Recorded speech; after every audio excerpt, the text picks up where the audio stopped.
everybody, to Survive and Advance on the Gruely True Sports Network. I am your co-host for Survive and Advance, Mike Goodpaster, and right now I want to welcome in my co-host. He was a member of the Indiana Hoosiers 1981 National Championship team and a member of the Indiana Basketball Hall of Fame. Help me welcome to the show, Steve Risley. How you doing, Steve? Doing great, Mike. Good day. A great guest on today. Looking forward to hearing the stories. So, yes. It'll be a good show. We're going to talk a little college football playoffs today, and our guest today to do that with us, nobody's more qualified to talk about college football than this man, one of the legends in college football history. Help me welcome to the show, Coach Jackie Sherrill. How you doing, Jackie? Doing great, thank you. All right, so me and Steve have been having this argument. We're just going to get this out of the way right away. I think this college football playoff should be for the four best teams. And me and Steve always have this argument because Steve's a Notre Dame fan. I'm not. Is Notre Dame one of the four best teams, Jackie? Well, it is. And unfortunately, the committee that you have that actually sit there and spend a lot of time trying to analyze, and there's an awful lot of analytics. I would say 90% of it really is the eyeball test, and naturally how many games you win. But, supposedly they take three teams and debate those three teams and then rank them, and then take three more teams, debate them, rank them, and all the way down. So, what they may have is the top four, and how they get there. I don't think it really is for public understanding, because they're not going to divulge what they say or what is said in those meetings. Yeah, and okay, so let me just get this straight real quick, because I stopped listening. You said Notre Dame is one of the four best teams. It should be playing for the national championship. Is that correct? Well, I think that Georgia is better than Notre Dame, but that's a one-man opinion. But when you say, you're asking me, what are the four best teams, you got to put Georgia or Ohio State and flip a coin. But so you take out Oklahoma, or you take out Notre Dame? I take out Notre Dame. Oh, you break my heart. Okay. All right. Undefeated? I've never seen Coach Sherrill. See, I'm going to respect you and call you Coach Sherrill. I'm not going to call you Jackie. I'm going to Coach. I played for Bob Knight. I respect him. Coach Knight's always Coach Knight to me. But that's my undefeated, opinion. and you pull them out. Undefeated team, and you pull them out. Well, over teams that have lost one or two games. I'm biased, so you got to understand that. And I played at Alabama, I've coached against Notre Dame a bunch. But when you look at SC, when you look at Stanford, when you look at other than Michigan, I've played all those other teams for years. Yes. So it's not like playing, Georgia. It's not like playing Alabama. It's not like playing Mississippi State. So, I just ask you: is the SEC overrated? I mean, we only hear about in football is the SEC. Are they really that good of a football conference, or are they so hyped up because they get so maniacal about their football down there in the South? I get it. They get maniacal about NASCAR down in the South too. But is the SEC overrated, or is it? Well, right now, when you throw in all the things, when you have an opportunity to go play professional basketball, or you have an opportunity to go play professional football, and if you said, okay, give me the top 5 teams in basketball that put more NBA players there, and then you come back to the SEC and say how many players that are playing in the NFL that have come out of the SEC every year. I mean, that's one thing you can't argue. No, I got you. You know, I played for Coach Knight, and I went to IU because of Coach Knight. You know, I mean that's the sole reason I went to Indiana to play basketball there, because you with Bear Bryant at Alabama. Coach Knight was the best coach of that time period to go play for. And, you know, like you, I wanted to play for the best, and so I get that point of it. And I guess I got to say, you know, I'm a beloved Colts fan. So you gave us Peyton Manning, you've given us Ryan Kelly, now our center who's anchoring our offensive line. So, I get it.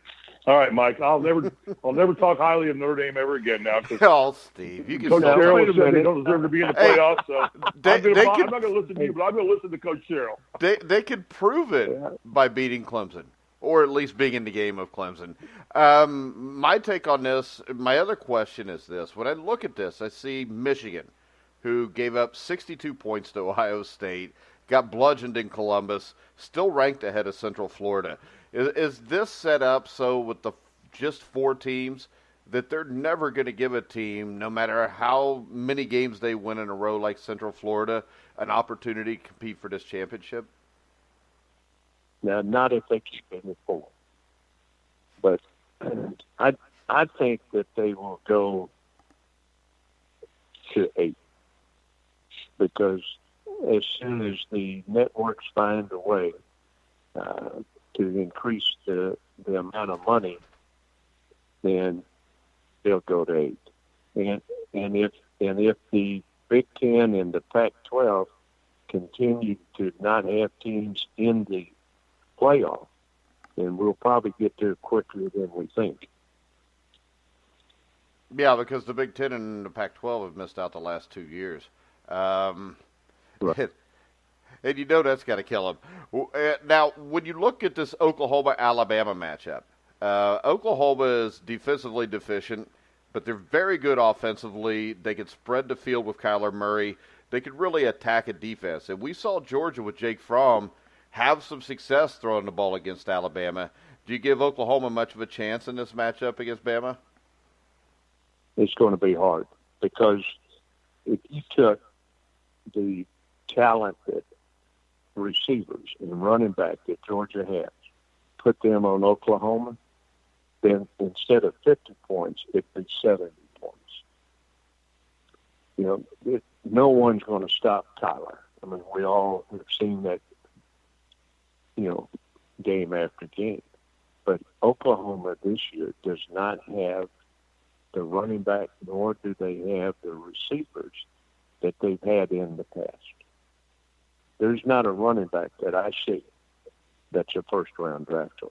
Their main running back got hurt early in the season, if you remember, and that's really cut down the ability to run the ball. But they don't. I haven't seen a first-round draft choice receiver either. So when you look at Oklahoma, when you look at playing Alabama-style defense, what they're going to latch on to the receivers, man for man, especially the wideouts.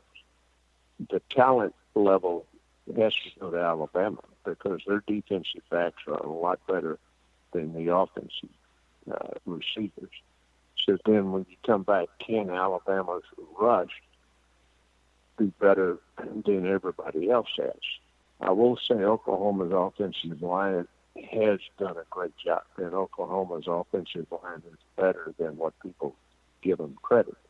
But their defense, I don't see a first-round defensive player anywhere on their defense. No, and I think that's been the question about Oklahoma all year. My question with Alabama is they play in the SEC, and it's a little bit more open than what it used to be. But you've got Oklahoma, who runs a version of the air raid with a tight end that I think is giving people problems. And since Bama hasn't really seen an offense like that, I mean, we know Nick Saban's a great coach. He's going to have almost a month to prepare for this game. Do you see that giving Alabama any kind of problems? Well, I think Tyler will. But, again, I'll go back to matchups. And I don't see any matchup that Oklahoma has, tight end, receivers, anywhere, that they're better than Alabama. So if the game has never changed, still the same thing in basketball, it's never changed. You have 11 on 11, where are your matchups? Where can you beat the opposing or the opponent matchup-wise? And if you take receiver for receiver, you're not going to beat Alabama. Oklahoma's not, because they don't have the receivers to beat the defensive backs of Alabama. Yeah, and I would think for Oklahoma to have a chance in this game, Kyler Murray's got to play the game of his life. I think the key player for Alabama here is Mack Wilson in the middle of that defense, because I think he's a Mike linebacker and a guy that can really slow Kyler Murray down. Well, the two outside guys are the ones that you got to contain him, which is hard. It's hard to catch Kyler in a phone booth. So, how can in an open field, it's kind of impossible. But Alabama has a little more speed than the people that Oklahoma has played. You can say Texas, well, they got a lot more speed than Texas does. I got a question. So, go ahead. Did last week, did Alabama create a quarterback controversy, Coach? No. Are they going to? No. There's no you don't think there's any quarterback controversy there? No. Nick Saban won't let that happen. So, it may be a controversy in the public or in the media, but Nick's not going to let that happen.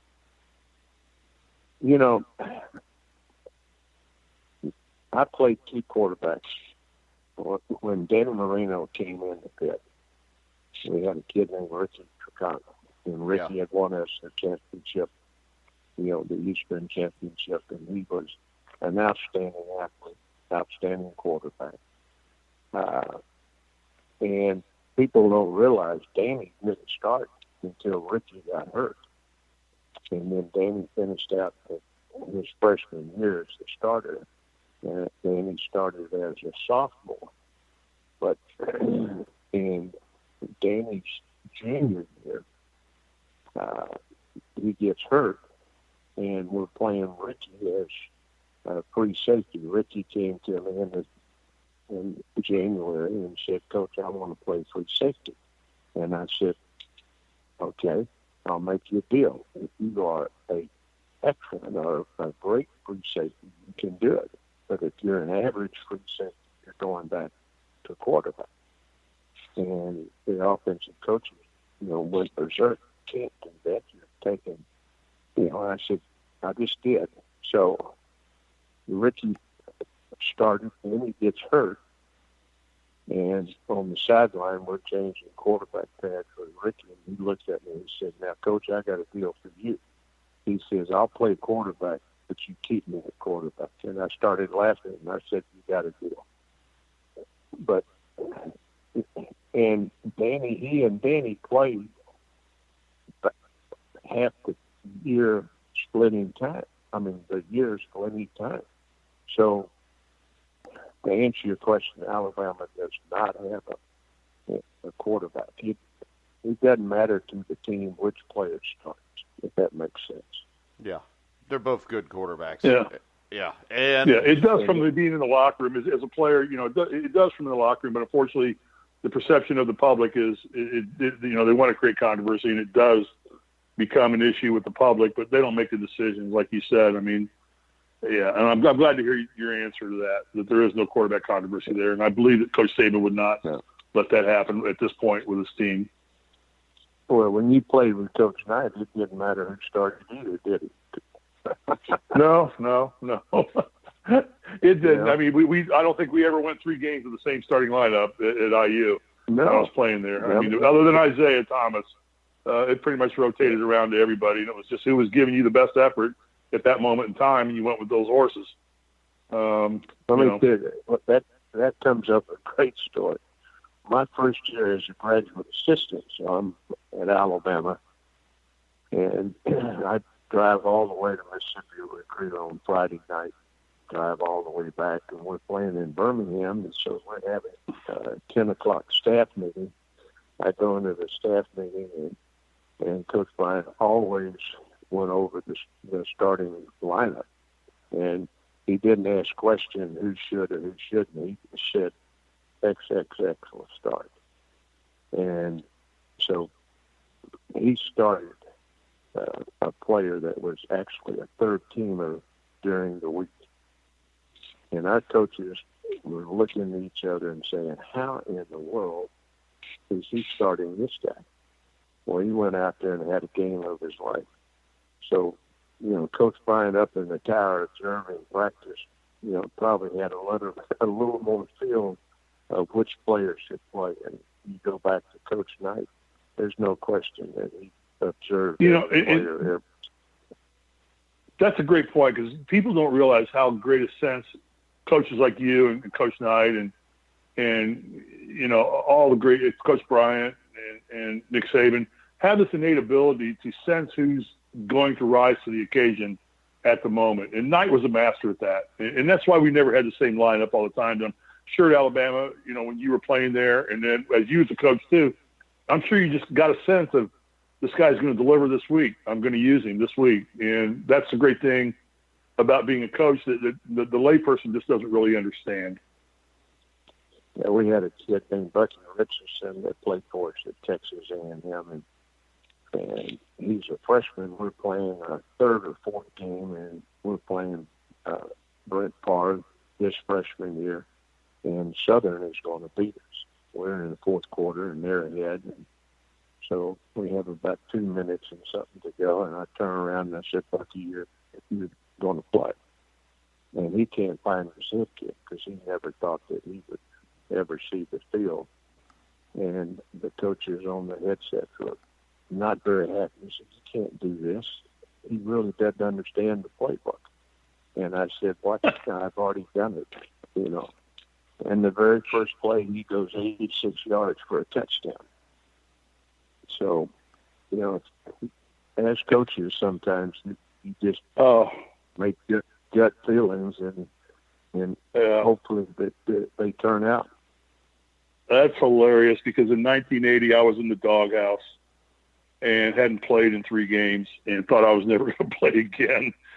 Coach Knight was very upset with me. And we go down to play Ohio State and play against Clark Kellogg, and I'm not going to go into the whole story, but I had not played. I figured I'm never going to play. I ate my entire pregame meal thinking I'm not going to get in the game, so I don't worry about what's in my stomach. He started me, and I had probably the best game I ever played at IU. And he told the story many years later about that incident, so that he had watched me practice, and his determination to play me and start me against, at that point, the best player in the Big Ten, Clark Kellogg, that he had watched the way I'd practice and watched my mannerisms and things, and never told me. I didn't know. I went in, he put the lineup on the board, and that's when I found out I was playing. And it's the same mentality of exactly what you said. And he just saw that. And he got the best game I ever played for myself at IU out of me that day. Now, I went back to my normal self after that. But for that one shining moment, it was a good call on his part. So coaches have that ability. Well, how many guards did bring ended up at forward, or how many strong forwards you had ended up at small forward? I mean, the good coaches like Coach Knight know how to move players to put them on the court to play. All right. So we got Nick Saban here. We've got Bear Bryant. What do you think are some of the comparisons between them? Because they're both great coaches. I think probably 2 of the top 5 coaches of all time. To me, Bear Bryant's number 1, but Nick Saban is making a hell of a case to be up there with him. Well, how do you rank Belichick, Lombardi, or Belichick to Coach Landon? It's so hard. In modern history, Saban is the best college coach. Successful. But you have to analyze, why is he? And you tracked it back to Mal Moore. Mal Moore, the AD, went and got Nick, but he also helped Nick build the program by giving Nick what he needed to put his program together. And Nick Saban has brought a pro-style organization to college football. And when I say that, they have so many analysts, they have so many player personnel, they have so many scouts, they have different divisions, and college football had never had that before. College football had not had analysts before. They had not had, and you can trace it back to just like last Saturday in the championship game when Georgia ran a fake punt. They had one guy specifically to study the kicking game and to analyze any different players in the game. And he's the one that started hollering from the press box. And then all of a sudden, all on the sideline, they start hollering to the field. And then all of a sudden, you saw the players shift. And they knew what was coming. Because you had a fullback in the game that wasn't in the game, that was not the normal fullback. So there's a lot of things that Saban has done organizational-wise. He's got 20-some-odd coaches, if you count everybody on his staff as a coach. Yeah, and I think people also forget he worked with Belichick. He was Belichick's defensive coordinator in Cleveland in the mid-'90s. So, and I think they're the two best to do it today, and I don't think there's any question. But I think a guy that I would put in that conversation is Dabo Swinney, who's done an amazing job turning Clemson's program around. And when you look at Clemson Notre Dame, do you give Notre Dame any chance in this game, Coach? Yes, I do, but it's going to be hard. Clemson remembers Notre Dame beating them, and they remember playing Notre Dame. So it's not like just lining up and playing somebody you haven't played before. When you play Alabama, when you play Notre Dame, when you play Clemson, you're going to get your best shot. So the players at Clemson are more excited about playing Notre Dame than, let's say, Florida State. I'm just using that for example. So the players at Clemson will be ready to play, but the players at Notre Dame will be also. I just don't think Notre Dame has the individual talent to win the game. Yeah, but I do think when you look at Clemson, the two teams that had the most success on them were throwing the ball this year, and that was Texas A&M with quarterback Kellen Mond and South Carolina's Jake Bentley, who each threw for at least 430 yards. Ian Book, I think, is a better quarterback than both of them. So I would say, is it fair to say if Notre Dame's going to win this, it's going to be because they can throw the ball? No, because they can run the ball. Anytime you make one team one-dimensional, you've got a chance, unless you can run the football. There's not a team that will, in the Final Four, that will win of just throwing the football. They have to be able to run the football. And if Notre Dame can't run the football, then you're making them one-dimensional. They have to throw it. Yeah, but I think when you face Clemson's defensive line, I would say that to be able to run the ball, you're going to have to be able to pass the ball. You're going to have success that way. Clemson's defensive line is outstanding. So is Alabama. I think that's why they're the two best teams, because up front, on both sides of the ball, both of these teams are really good. Tell me a national championship team that was just the throwing football team. There's only been one. Yeah. BYU. Yeah, back in 1984. Yeah. So if you can't run the ball, that's never changed. And in basketball, the same thing. If you don't have that point guard in basketball, what's your chance of winning? Very little. So, I mean, to answer your question now, don't get me wrong. I'm not saying that people can't have success throwing the ball, and that's what we're looking at today. When you look at the Big 12, they see all the numbers, and yes, they'll be able to move the football, but can they actually be good enough to win the game? Now, when Oklahoma had great running backs last year, Oklahoma was good. When Oklahoma had great receivers, the talent that Baker Mayfield had at Oklahoma is 10 times better than the talent that Kyler's working with. Oh, yeah. You had Andrews, the tight end. You had the big wide receiver out there. I think they were a lot better team than what they are this year.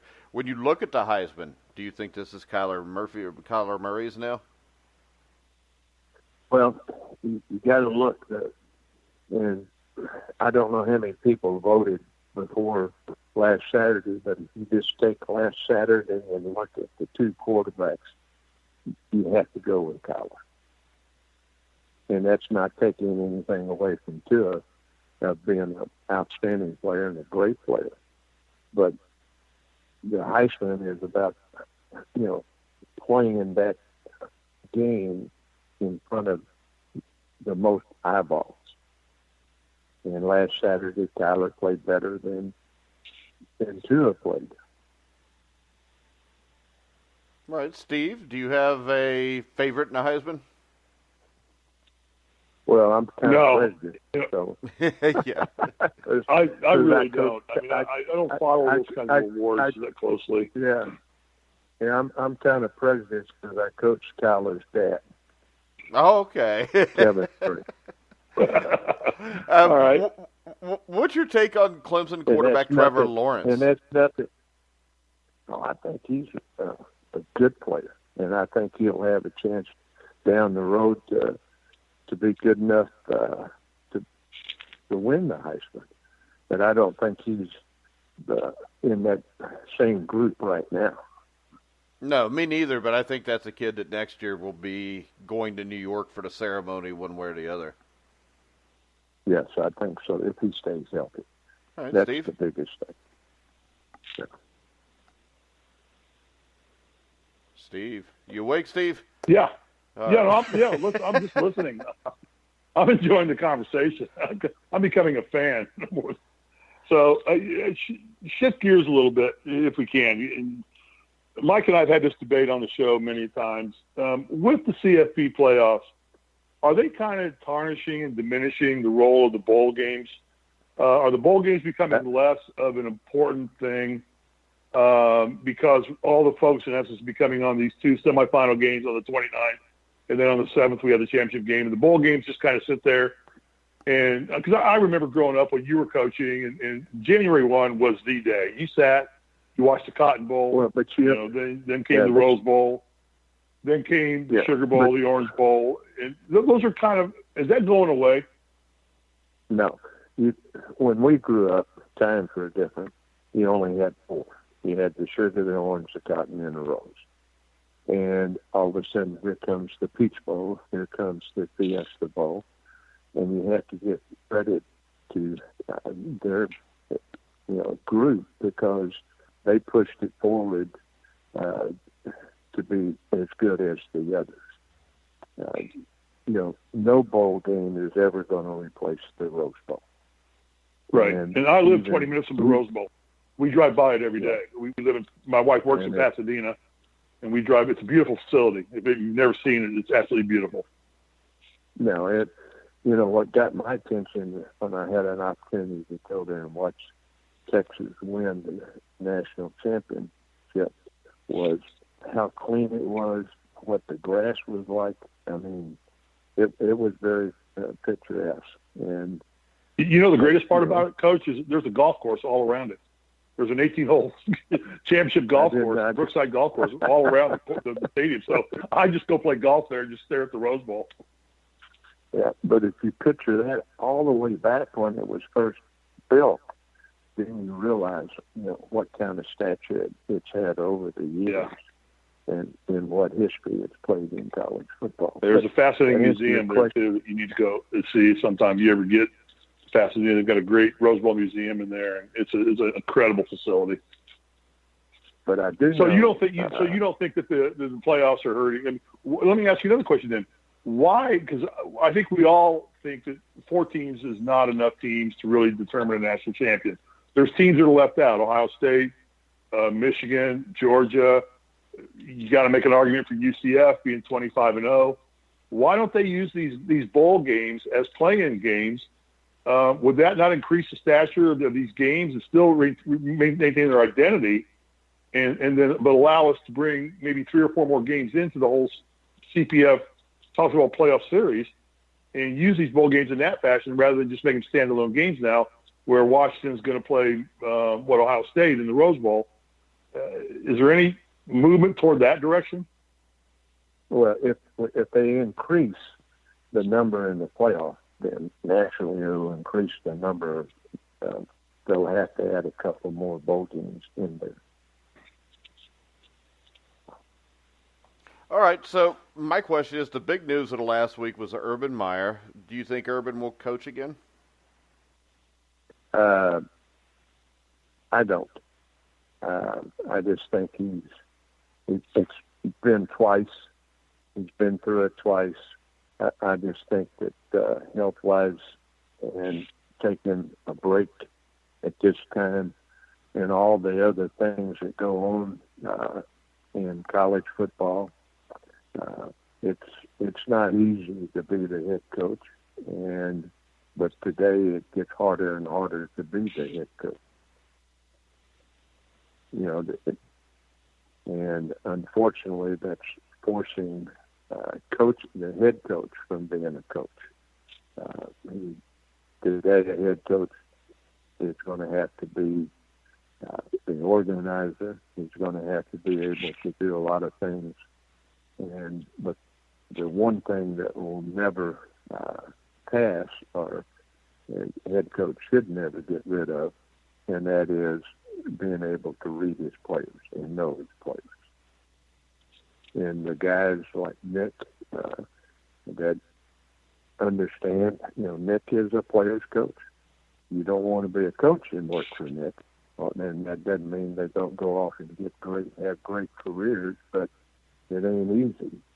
But I wouldn't have wanted to have been a coach for Coach Knight either. It probably wasn't easy for the coaches. Even as tough as he was on y'all, he probably was a lot tougher on his assistant. Yeah. I can tell you a funny story, but it's not about me today. So there's a great story about Coach Knight. Tell the story, Steve. I like Bob Knight's stories. We were playing in a golf tournament with Coach Knight one time, and one of the former players, Steve Green, and I was playing in the group with Steve, was behind him, and went up to the tee. We were kind of backed up a little bit, so Coach is on the tee, and we're behind him, and Green yells out, "Hey, Coach, $100 says you slice it into the woods." And sure enough, he sliced into the woods. And right after the golf ball, his driver went right into the woods with the golf ball. And he looked at Con Smith, one of his assistants, says, "Con, go up to the pro shop and get me another driver." So Con Smith gets in a golf cart and drives all the way up to the pro shop and comes back with a brand new driver for Coach Knight. So, yeah, it was a little tough on Coach Smith that day. Funny story. He had to be there, I guess. All right, guys. Coach Sherrill, I know you've been here about a half hour. I know you got a lot of other things to do. So we want to thank you for coming on the show today to talk about the college football playoffs. I appreciate it, and I enjoyed it very much. Thank you. All right. Well, you're always welcome whenever you want to come on, and we'll be in touch. Thank you very much. All right. Thanks, Coach.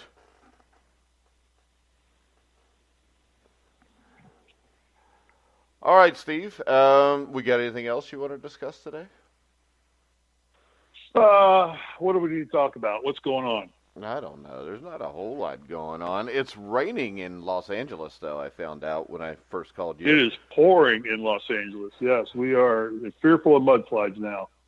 If it's not fire, it's mud, so it's one or the other. But that's just not a weather show, so we don't need to go there too far. It's not a weather show? All right. So it was interesting. It was interesting to, he followed your suit and said he not sure Notre Dame belongs. So I don't know. Do they put too much emphasis on the one-loss record then, Mike, in this whole process? I mean, there's no doubt they do. I mean, they do when it is a big-time program. When it's not a big-time program, they don't. So what's a more fair system? I mean, in your eyes, and I just have to have more teams. You're a football guy. I mean, there's no fairness in a 4-team playoff because there's too many teams that are good. And the number you come back to is every year it seems like you've got a Georgia and Ohio State and a UCF, at least 3 teams to get left out. If you move it to 8, you get rid of that. If you move it to 16, then I think you make sure you get the national champion. Because you could have a team that loses the first 2 games of the year, runs through everybody the rest of the year, and they're not going to give them a chance. I mean, Georgia's out because they've got 2 losses. And the 1 loss to LSU was bad. And the second loss to Alabama, you could make the case that Georgia really has no complaint about this because they had a lead. They had the game in hand against Alabama, and they gave it away. I could say this, if you're Oklahoma, be really glad they gave it away because I think if that ends up 35-28 Georgia, I think you see Georgia and Alabama probably at number 1 and 4 or 2 and 4, probably 2 and 4, and Oklahoma would have been left out. So that would have added another team that had a complaint that was left out. I think if you're going to keep it at 4, I think you need to make it so you have to win your conference championship. But I just don't see it. I think the best hope is what Coach Sherrill said was that the Big Ten and the Pac-12 are getting tired of getting left out. And when they get tired of getting left out and they start raising hell about it, then you might be able to get it to 8 teams. I think in the end, I don't think you'll ever see it more than 8 teams. I think we should, but with the money, I think all those major programs want to make sure they keep the lion's share of that money. So I think 8's as good as it ever gets, but I really think it's 5 to 10 years before you see it at 8, Steve. Does it need to go beyond 8? I mean, do you think 8, does it get diluted if you go beyond 8, really, truthfully? No, I don't think it does. Are there that many teams that... Well, let's look at it like this. If they only took 8 in college basketball last year, Michigan probably doesn't even sniff it. And by the end of the year, they were the second best team in the country. Now, when you look at this... basketball is a different cat because you're playing 40 minutes of basketball and the physicality. You can play back-to-back basketball games. You really, truly can only play one football game and be safe once a Well, I can tell you this. I think when I look at this, there's 7 teams this year that deserve a chance to play for a national championship. I think I can live with 8 because I don't think you ever really get more than 8. But, and I've brought this up before, I still think when you get the lower-seeded teams, maybe you get a Utah, or a Syracuse. Maybe they're 16. Maybe you get an upset. I still like, my favorite part of the NCAA basketball tournament is the first weekend with all the upsets. Sure. I like the little guy against the big guy. Yeah. But right. I could live with 8. My only fear is if it was 8 this year, that all of a sudden Washington would be ranked number 8 and Central Florida would be number 9. I just worry that they're still going to, try to come up with a reason to keep the little guys out. And UCF So you're saying money just plays too much into this to really even make it legitimate? It's the NCAA. Money always plays too much into this. I mean, a perfect example is last year. Northern Kentucky University. The year before, they'd made the NCAA tournament for the first time, almost beat Kentucky. Last year, they win 23, 24 games. They're the number 1 team in the Horizon, and they come out and they lose to the number 8 team in the Horizon right away. Their season's over. They end up playing in the NIT against Louisville. Big whoop. Nobody cares. But if it wasn't all about money, you would want to make sure the best team came out of each conference. You wouldn't even have a conference tournament. Because, there's been teams before that have had losing records. There's been teams in the NCAA tournament before with an 11-18 record. And they get beat by 90 points in the first round of the tournament. Because they got hot, they pulled an upset in the NCAA tournament, or in the conference tournament, and then all of a sudden, you don't have the 68 best teams. You could say, well, they got hot. They were the best team at that time. But when you got a team like NKU that wins 24 games, that all of a sudden is not in a tournament, and your tournament representative is a team that's 500, I just think that's about money. They get a lot of money from the conference tournaments, and they would rather have that than the best representative from their conference. Yeah, I see your point, and that's the sad part about it. I guess that's the beauty of at least the NCAA basketball opening up to 64 teams, so they kind of dilute that a little bit. And, I mean, should they go to an 8-team playoff and have automatic qualifiers from the big Power 5 conferences that the Power 5, kind of like basketball does? I mean, you know, they have conference champions that are automatically qualified, whether you're but the worry here is this: the Podunk Conference or you're the Big Ten. I mean, should they do that in football? But the worry here is expand it and say automatically the Big Ten champion goes. Well, I think that's what it'll be, because you got, put it like this year, if you took the top 8 teams the way they're ranked right now, there'd be no Pac-12 representation. The highest Pac-12 team is Washington. So the question is, if you did that, then all of a sudden you would bump 8th-ranked UCF out and put Washington in. And that's what I'm talking about. When you go to making the Power 5 conferences automatic qualifiers, it's just going to make it's still going to make it difficult for UCF to get in. Because if you did that right now, like I said, UCF would be bounced out, Washington would be in, you'd have Michigan in. But if you went right now with an Elite 8, just started with 8 teams in it, and you had UCF play Alabama, Alabama's a favorite. Clemson, Michigan, Clemson's the favorite. But then when you get to Ohio State, Notre Dame, I think Ohio State would be a 5 or 6 point favorite. You get to Georgia, Oklahoma, I think Georgia would be the favorite.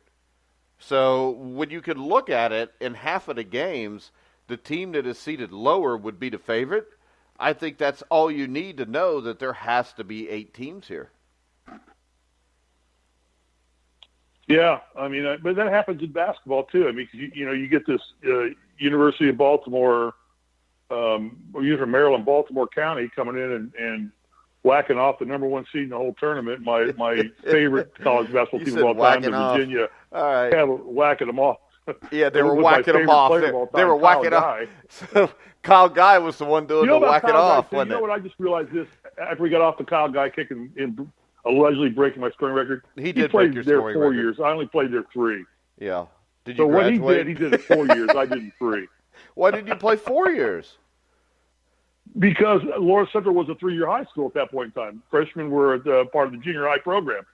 And then they changed it over at that later time and went to a 4-year high school. And he got the privilege of playing there 4 years, where I only played there 3. And in the meantime, my 9th grade team went undefeated and won the county championship. Yeah. So what you're saying is, for anybody that gives a damn. So what you're saying is this: you want your freshman team records to count as varsity records, so you can get your record back. Well, if I had the points that I scored my freshman year, I killed the guy in terms of scoring. But wait a second, though. Your freshman year, you were actually playing against other freshman teams, right? Other freshmen, exactly. Yeah. Okay. Yeah, so where Kyle Guy, his freshman year, was playing against varsity competition. But it doesn't matter. In 3 years, I still outscored him what he did in 4 years, even without having that added 4th year. So the hell with him. Yeah. Well, I just think it's sad. Okay. Let me ask you this question. Let's get off that. Let's get off that. It's not important. You're the one who brought it up. Brian Kelly. I know I did, because it's a grudge I can't let go. It's one of those few grudges. I don't carry grudges very often, but I've carried a grudge here. Brian Kelly, Home Depot, Dick Corbett, head football coach, Coach of the Year award. First salvo of Coach of the Year. Maybe not the most important one, but only coach to win it multiple times.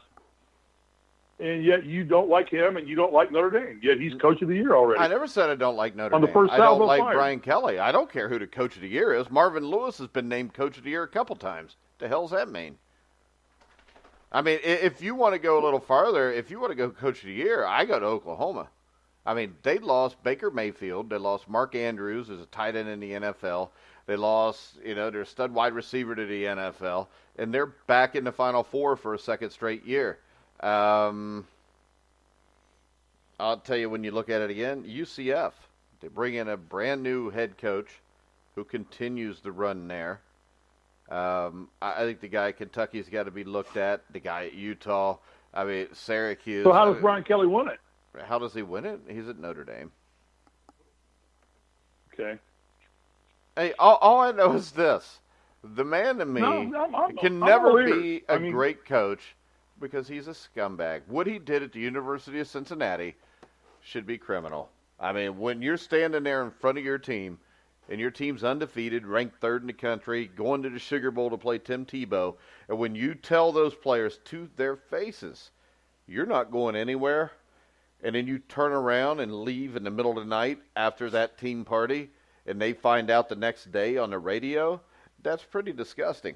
And to me, I've met Brian Kelly. Brian Kelly was extremely nice to me. I used to work his football camps.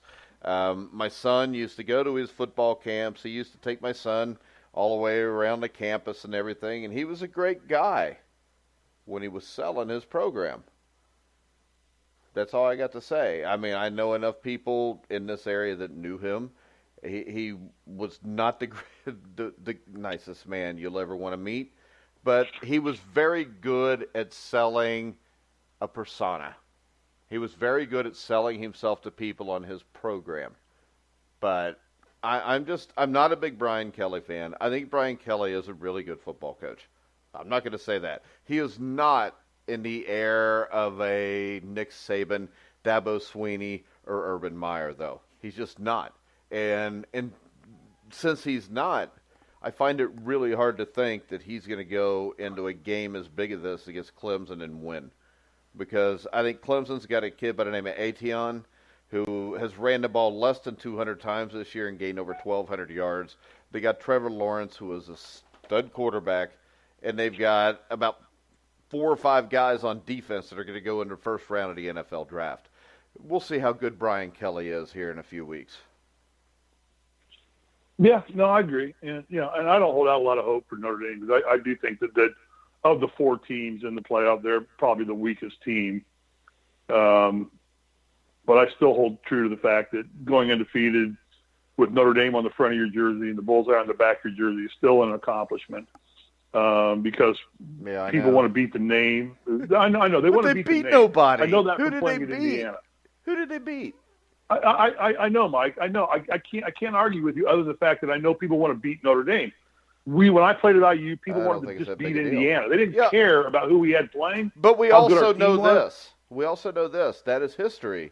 And history will show us present day that when Indiana played at Penn State the other night, there was like 8,000 empty seats. If you looked at that in the end zones on both sides, there was nobody there. And when I did notice that. And when Notre Dame played Wake Forest, there was 10,000 empty seats. I mean, if Notre Dame plays Wake Forest in 1978, that place is packed no matter what. I think this, it is a much bigger deal to beat Alabama, to beat Clemson, to beat Oklahoma, Ohio State, Georgia now, than it is to beat Notre Dame. I mean, Notre Dame, their schedule was not that tough. The biggest comparison I can have here is this. They asked Pitt's coach, after Pitt lost to Clemson 42-10, if he thought Notre Dame was as good as Clemson. And he looked at him and he laughed and he said, "Are you crazy? Did you see what they did to us?" And, I mean, this is a Pitt team that lost 19-14 at Notre Dame, not at a neutral site. And I just don't think Notre Dame belongs. I think Notre Dame has enough street cred off of the name that still gets them into this. But my fear, if I was still a Notre Dame fan, my biggest fear here is this.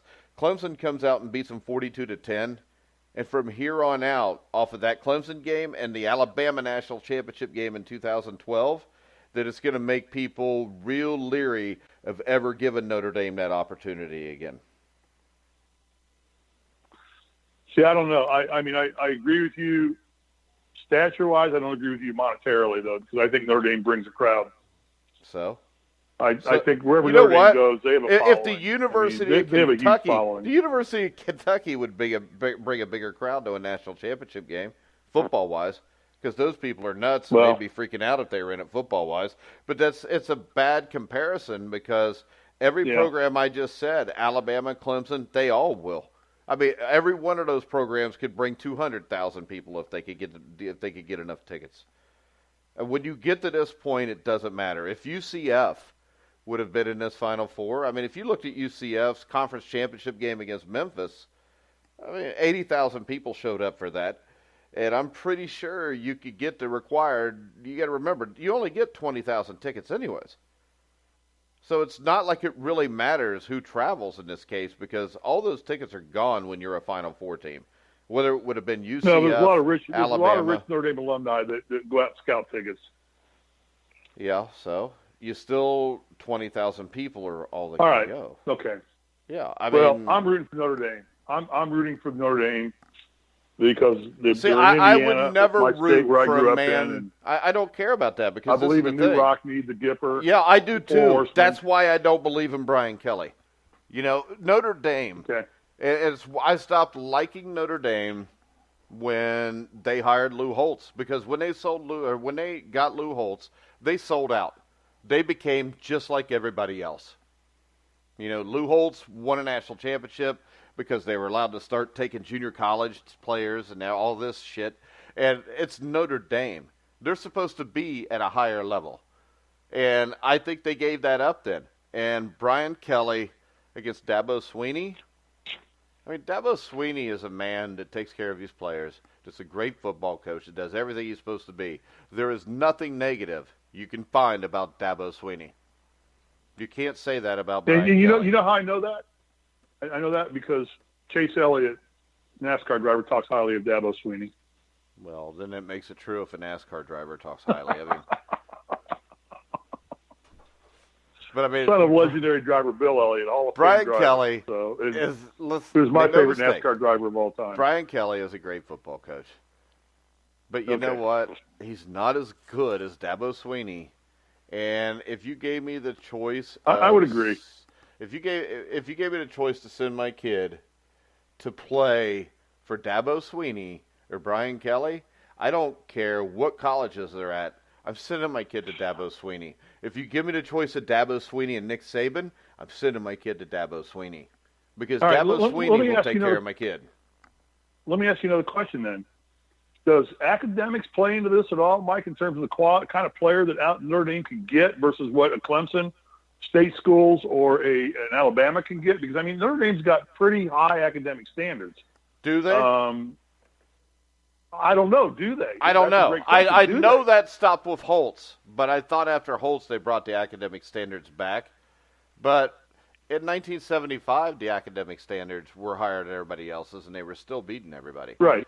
The problem is, I think the biggest problem when you look at Notre Dame is they've never offensively. I don't want to say that I think idiots are Clemson in Alabama. That's not what I'm trying to say here. I just know that. Oh yeah, Notre Dame has I can Harvard tell you this, and Yale like academic standards, Ohio not State, state school standards. Ohio State, you could make fun of their standards, but I don't think you make fun of. Well, North Carolina, you could too. So they don't have any standards at North Carolina. They don't have any. Yeah, you just got to take Swahili and you're good to go. But if you don't get the joke, you can go listen to our Rashad McCants interview. Go listen to our show with Rashad McCants. And it's pretty exciting. It's pretty exciting now because the immortal Lucas Weiss is now listening to the show. So I figured I would bring that up.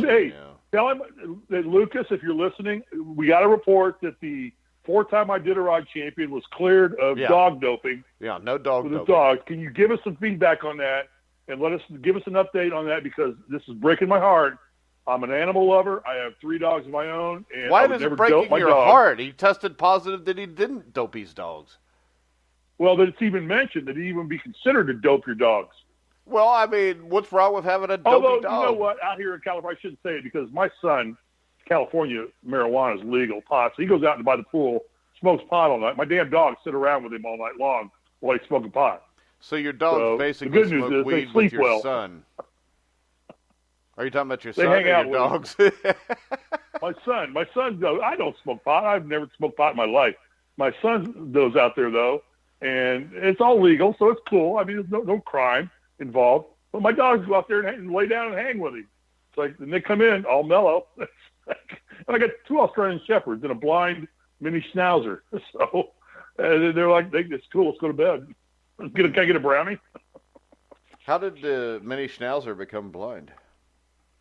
Cataracts. Probably doesn't smoking pot make you blind or something like that? Wasn't that a Oh, problem that's with that? right. You played college basketball, not in the NFL. At first, I thought maybe he gouged his eyes out for fun, but then I realized you didn't play in the NFL. No, he's old. He's a rescue dog. And he's old, and he's 14, 15 years old, and it's cataracts that set in. And he can see the vision, but he just bumps into everything. It's pretty sad. Well, Lucas anyway, said that it's also right, legal in Canada, so that means Lucas is stoned all the time too, I guess. Hey, tell Lucas, I'm tired of seeing pictures of him and his girlfriend. Is he going to propose to her? Ask you, Lucas, are you going to propose? I mean, I've seen all these pictures of you at ice skating rinks, at dinners. Are you like a food connoisseur now, Lucas? Are you Facebook stalking somebody again, Steve? No, I'm Instagram friends with Lucas, and he posts all these pictures of him with his girlfriend all over Canada. And they're everywhere, they're somewhere, and he's always holding her hand. He's always acting like he's in love. Dude, just break the mold and ask her to marry you. Why would you say acting like he's in love? Well, you never know. What the picture is a microcosm of. You're not truly in love until you go in hawk with a diamond ring and ask her to marry you. Exactly, Lucas. So put up or shut up, buddy. Let's see if he responds to that one. In the meantime, let me ask you another question. I want you to be brutally honest here, because I know you will be. Urban Meyer, what's going on here? Why is this guy leaving football at the peak of his career? He's one of the top coaches in the game, one of the highest paid coaches in the game. He's got one of the top 3 or 4 programs in college football. What's he walking away for? He did the same thing in Florida. He walked away from one of the top programs. Well, that's fine. Go into detail and tell everybody what your thought process is on this whole thing. I don't have a thought process. I have an opinion. You don't like him. I know that. No, I don't like him. I think he's a scumbag. I think, he's worse than Brian Kelly. Is there anybody you do like? Dabo Sweeney. Dabo Sweeney. Okay. I love the name Dabo Sweeney. Anybody named Dabo Sweeney's got to be cool. Yeah. I don't even want to know how he got Dabo Sweeney, but that's all right. So Urban Meyer, what's he walking away from? I mean, is there scandal there? Is there health issues? Well, I mean, we already know there's scandal at Ohio State. Or what? Is there a better job waiting for him in the NFL, or what's going on? I don't think he can make it in the NFL. I don't think he's a good enough football coach. I think he's a great recruiter. There's a difference between coaching a college offense and an NFL offense. I think the guy is a great coach. But, I mean, when you look at him, from 2000 to 2010, the New York Times reported that he had a staggering 41 of the 121 players listed on Florida's national championship team had been arrested while at Florida. That's a third of the players. I mean, my God, people made fun of the Bengals back in the mid-2000s because they had 5 guys that got arrested. That's pretty bad. This is these no defense 41. I can't defend that one at all. 41 of 121 players listed on Florida's 2008 national championship roster. He was in jail at some point in time. Oh my God. Then you've got that report from the Times was on the heels of several incidents involving former Gator tight end Aaron Hernandez. And while Hernandez was out in Florida, he was in a bar fight. He was in a shooting in 2007. He was arrested like 2 or 3 times, and they continued to let him play. Luckily, when he got to the NFL, he straightened his life out and killed somebody. So, I mean, that's brutal. Well, I mean, come on. Well, you can't blame. This is the thing. So yeah, I can't get on you. I can't blame Urban Meyer for what Aaron Hernandez did. What I can blame Urban Meyer for is having 31 Gators arrested. I mean, and those varied from standard incidents like in any college town, like alcohol-related escapades. But, he had Chris Rainey, who got arrested on a stalking charge after texting "time to die" to his girlfriend. James Hornsby was accused of running up charges on credit card of another Florida student who had died 6 months previous in a motorcycle crash. This is the thing. They kept. But does college football have the ability to vet well enough to? This is the thing. You know what? I don't think I was ever vetted when I went to IU. I don't think anybody ever looked into my background. You weren't vetted because you didn't have all the social media. You didn't have as right now. When I coached indoor football, what I used to do is if I had a player send me film and I liked it, I would immediately punch his name in a Google search and put arrested by it. Because you can find out. Oh, I used to catch guys all the time that had been arrested multiple times. You did. And now then what you got to do is this. You got to take the arrest and what they did and weigh it against the film you just watched. And most times you're going to err on the side, well, he was arrested, so I probably don't want to bring him into the community that I'm going to coach the team in. Now, I think Urban went the other way. But the Florida football program actually kept lawyers like Huntley Johnson Bush.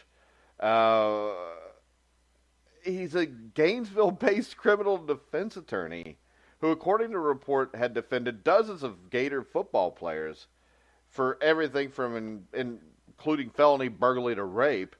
And they kept him on speed dial, and when one of their players would get arrested, they would call Huntley Johnson to come get him out. And when you've got your own lawyer for your football program, that program was out of control. And like I said, that doesn't mean we hold Meyer accountable for Hernandez's actions. But when you look at it, his wife comes on Twitter in 2013, and she put, well, we would start holding individuals accountable for their own decisions, actions, and stop blaming everyone else. Well, I'll tell you, Shelley Meyer, who is basically a scumbag too because she's married to this guy. And I'm sorry, Urban Meyer is not a good dude. You cannot put up with this. And I know hindsight's 20/20, but when you can't control the actions of 120 18 to 22-year-old men,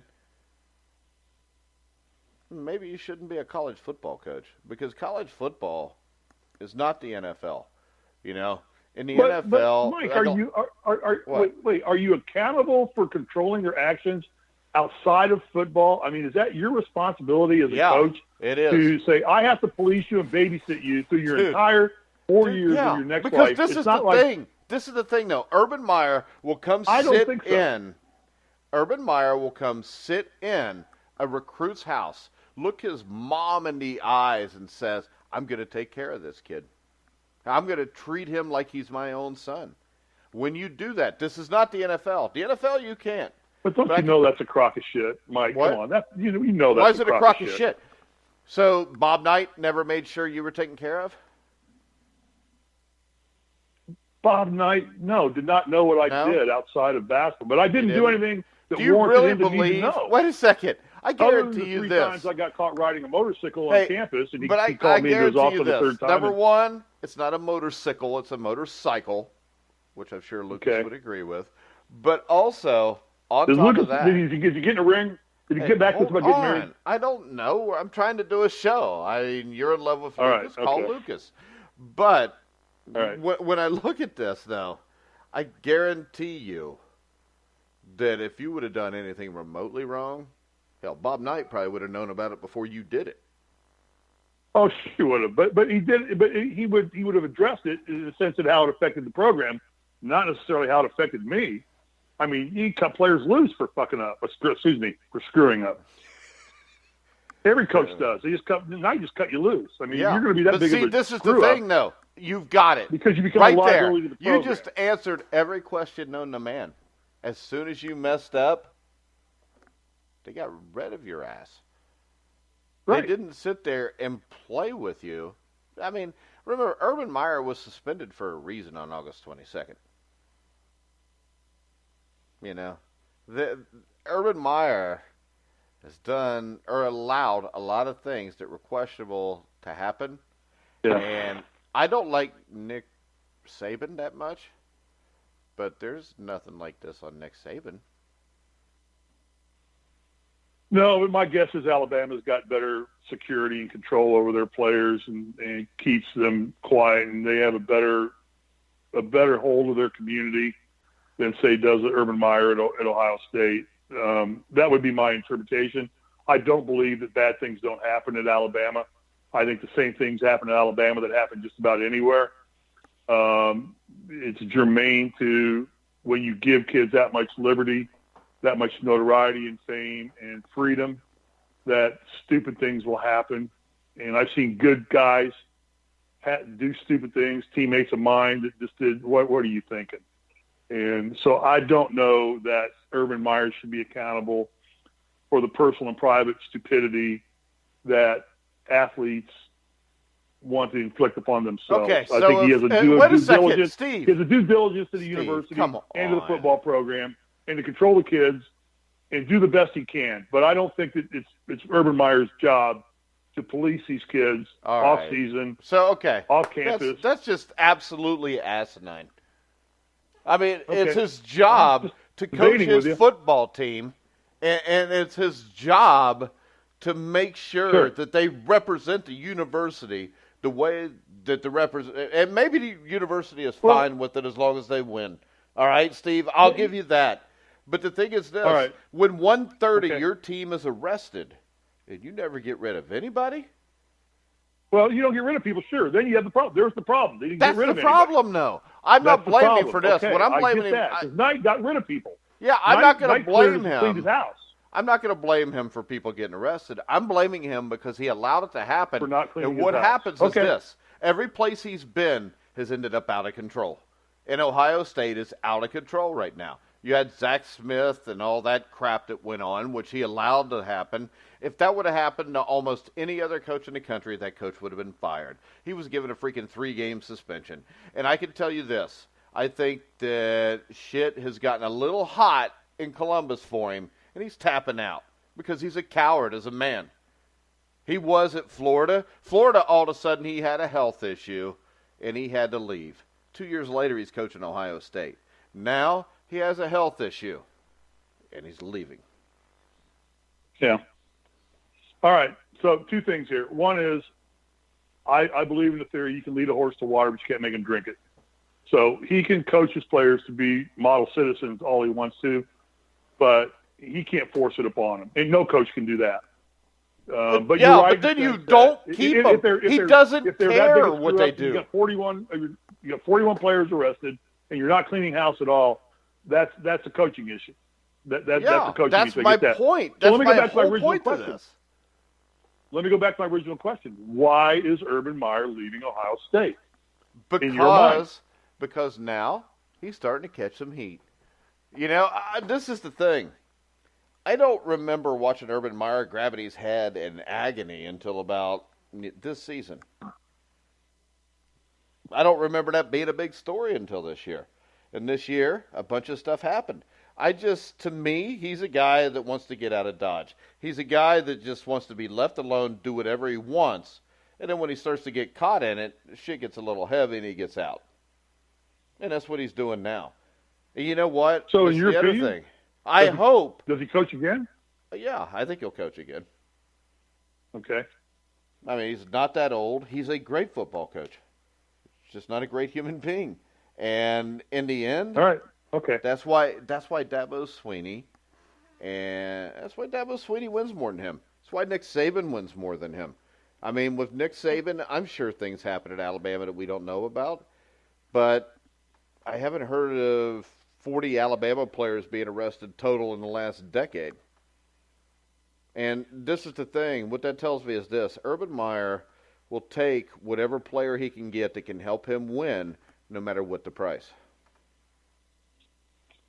I would say Mike history defends your comment there. I mean, I don't think I could find a legitimate argument against that with Urban Meyer. So I have to roll with that until something's proven differently. Let me move on to a couple other things here now real quickly. 2 things, and then because I'm picking your brain right now because you're such a football genius. Rumors flying, McCarthy to Cleveland. Good move, not move, true or not true? I think there's a few places McCarthy could go. But I think it would be the best move for McCarthy. I don't think it's the best move for the Browns. I'm not a huge Mike McCarthy fan. I think he's a good football coach. But I think what Cleveland's got going on right now, and I'll make this prediction now, I think Cleveland wins the AFC North next year. I think they got the GM from Green Bay. He's done a great job of getting the right people in place. He's just got to find the right head coach. They find the right head coach. If you look at it, the Cincinnati Bengals are a mess because they're the Bengals.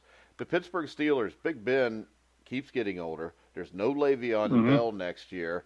The defense is still not that good. The Baltimore Ravens look like they're going to hang their hat on a quarterback that can't throw the ball. They have no running game. They may fire what I think is a really good football coach. The Cleveland Browns are set up to run the AFC North sometime in the next 2 years. And it would be a great move for McCarthy. Is the Green Bay GM, was he tight with McCarthy or not tight?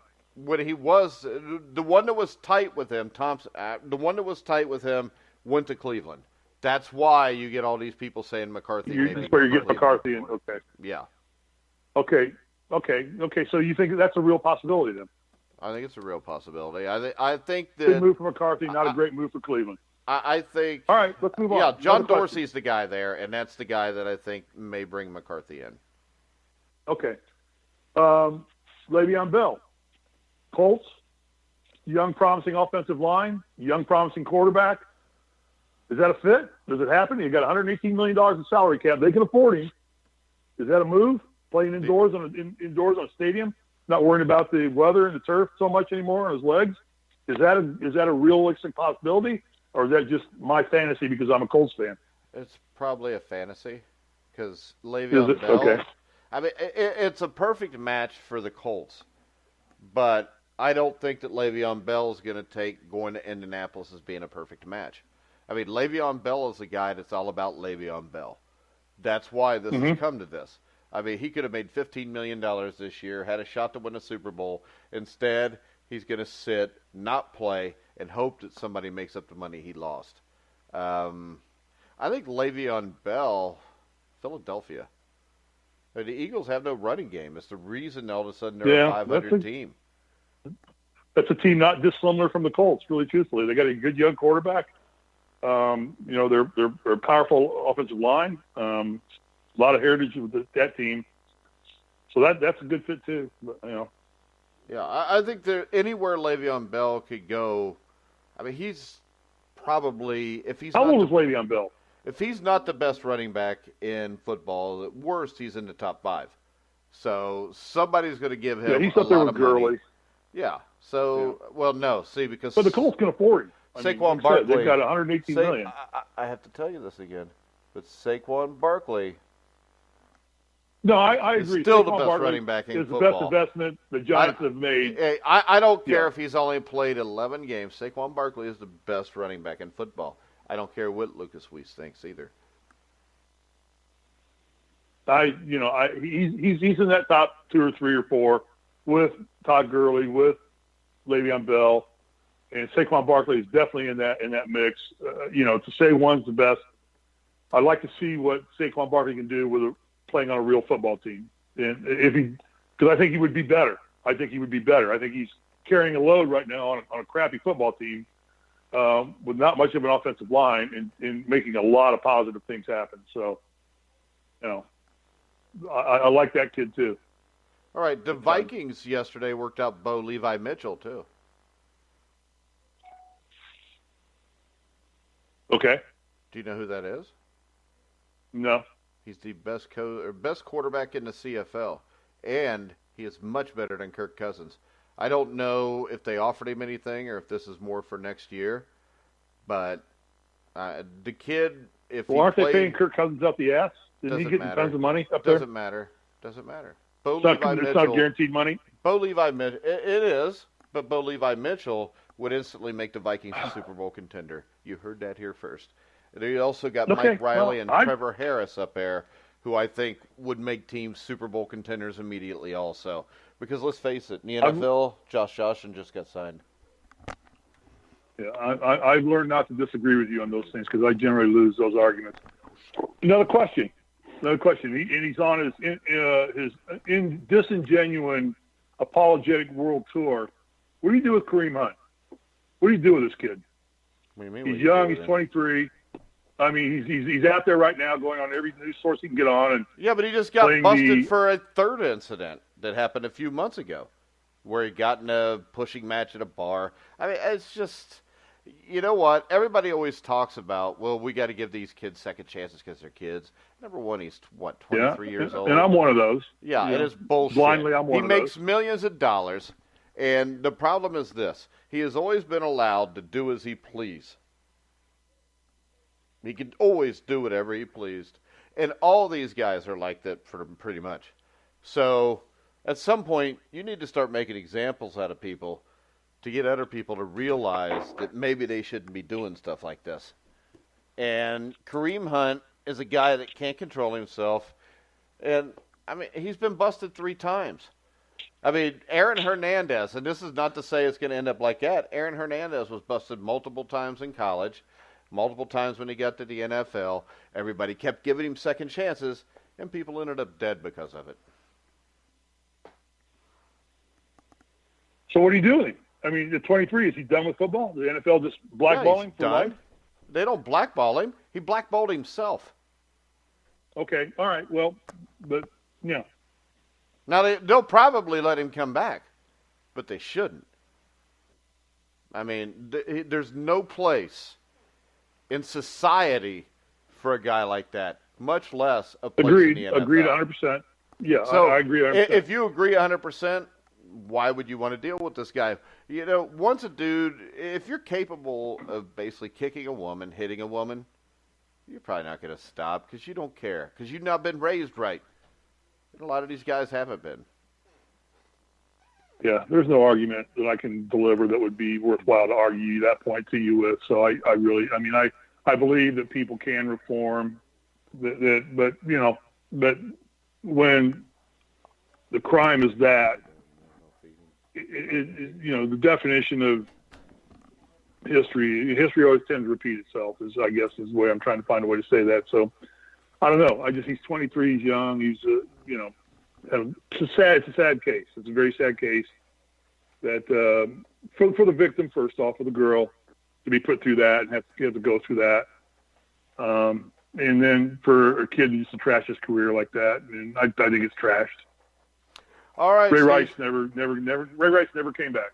So. Hey, we're gonna wrap it up for today, and tomorrow we will have the Friday Football Frenzy with former NFL legendary coach and college coaching legend Ed Biles, who I interviewed last night. You can find that on thegruelingtruth.net. Follow us on Twitter @GruelingTruth. You can follow Steve Risley @SRisley34. You can hear all of our shows on iHeartRadio, Spotify, iTunes, TuneIn, Spreaker, Stitcher. Wherever you find sports podcasts, you'll find The Grueling Truth. So, for Jackie Sherrill, Mike, can Steve I say Risley, something? What? I almost had the show over. I'm telling the people that are still listening, I listened to the whole interview with Ed Biles, and I'm going to tell you what, if you want to go back and you want to relive some of the funnest and greatest times and one of the greatest teams in professional football, you need to go listen to this interview, because Ed Biles is a gem. And that was one of the funnest hours I've ever spent, just listening to a radio interview. My only disappointment is you guys never mentioned Billy White Shoes Johnson. Yeah, well, you can mention it tomorrow. But it's a great interview. Go to our website, thegruelingtruth.net, and find that interview. If you're driving home, you're stuck in traffic, put it on and just listen to it. It is just a lot of fun. And what great knowledge this guy has. Yeah, Coach Biles was the first coach to integrate college football with a black quarterback in 1962, Carroll Williams at Xavier. We talked about that. He coached under Sid Gilman with Bum Phillips.